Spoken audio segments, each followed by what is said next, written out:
اب آپ کا بچہ اگر مثال کے طور پر آپ کا بچہ کھلیرک ہے اور وہ کمرے میں بیٹھا ہوا ہے اور وہ کمپیوٹر گیمز کھیل رہا ہے اور آپ چاہتے ہیں، والد کو اپنے بچے کے ٹیمپرمنٹ کا پتہ ہی نہیں ہے اور والد چاہتا ہے کہ یہ بچہ کمپیوٹر گیمز کو چھوڑے، ہوم ورک کرے۔ اب وہ اسے بتاتا ہے کہ تیرے ہوم ورک کی کتنی اہمیت ہے، ہوم ورک پر محنت کر، اسکول میں محنت کر، تعلیم میں محنت کر، لیکن وہ چونکہ گول اورینٹڈ ہوتا ہے، وہ گیم کھیل رہا ہے، کسی سے مقابلہ کر رہا ہے اور وہ جیتنا چاہتا ہے۔ اب وہ کھلیرک ہے، اب اس کو اس وقت عقلی اور منطقی دلائل اس کو قائل کرنے کے لیے کافی نہیں ہوں گے، کیونکہ وہ چیلنجز ایکسیپٹ کرتا ہے۔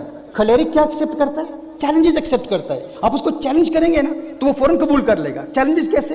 کھلیرک مزاج، اگر آپ نے اپنے بچے کے مزاج کو سمجھ لیا کہ یہ کھلیرک مزاج ہے، آپ کو اس سے اتنا ہی کہنا ہوگا کہ دیکھ تو نکما ہے، تیرے دوست تجھ سے زیادہ کامیابی حاصل کر سکتے ہیں، تو ایگزامز میں کامیاب ہی نہیں ہو سکتا۔ اب چونکہ وہ چیلنجز پسند کرتا ہے، وہ کہے گا نہیں یہ کیسے ہو سکتا ہے، تم نے مجھے چیلنج کیا ہے۔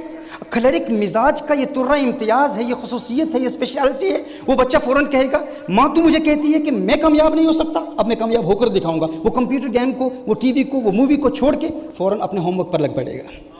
لیکن اگر والدین کھلیرک والی اپروچ فلیگمیٹک کے لیے استعمال کریں تو وہ فلیگمیٹک احساس کمتری کا شکار ہو جائے گا، وہ شاید ڈپریشن کی کیفیت میں چلا جائے، شاید انگزائٹی کی کیفیت میں چلا جائے۔ بھائی میرے باپ نے کہا کہ تو نکما ہے تو میں نکما ہوں، میں تو کچھ نہیں کر سکتا۔ اگر کھلیرک کی اپروچ آپ فلیگمیٹک پر استعمال کریں گے تو فلیگمیٹک کیا ہوگا؟ وہ ڈپریشن کا شکار ہو جائے گا۔ وہ کہے گا میرے والد صاحب نے کہا ہے میں کچھ نہیں کر سکتا تو میں کچھ نہیں کر سکتا۔ لیکن وہی اپروچ اگر آپ کھلیرک پر استعمال کریں تو کھلیرک فوراً اس کی حوصلہ افزائی ہوگی، وہ کہے گا میں کر سکتا ہوں، میں ثابت کروں گا۔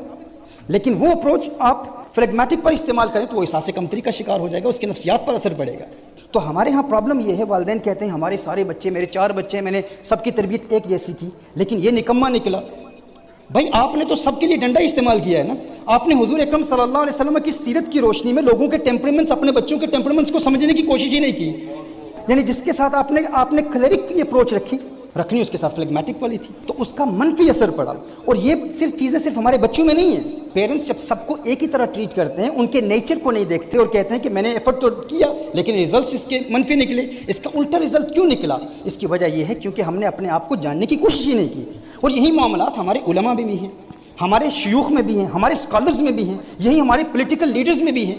یعنی ٹیمپرمنٹس نہ جاننے کی وجہ سے لوگوں میں مصالحت ہم کر ہی نہیں پاتے۔ ہم ڈنڈا استعمال کرتے ہیں، کسی میں ذرا سا انحراف دیکھا ہم ایک ہی ڈنڈا سب پر استعمال کرتے ہیں۔ اب کہیں کہیں تو چل جاتا ہے لیکن کہیں نہیں چلے گا۔ اس میں ایسے سنجیدہ لوگوں کی ضرورت ہوتی ہے جو حضور اکرم صلی اللہ علیہ وسلم کی سیرت کے ان اصولوں کو اپلائی کرتے ہیں۔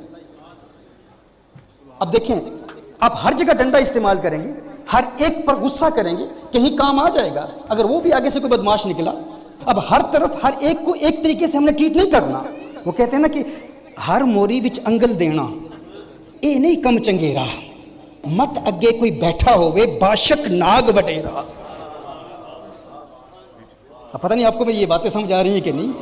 وہ آگے جو بیٹھا ہوا ہے وہ بھی شاید کھلیرک ہو، ہاں، پر مورکھ نو کے پند نصیحت، پتھر نو کی پالا، دودھ اندر کاگ نو ہے یہ انت کالے دا کالا۔ دودھ کے اندر کوے کو نہلانے کی کوشش کریں اس نیت سے کہ اس کا رنگ بدل جائے گا، تو اس کا رنگ تو نہیں بدلے گا۔ بھائی جو اس کا ٹیمپرمنٹ ہے وہ وہی رہے گا۔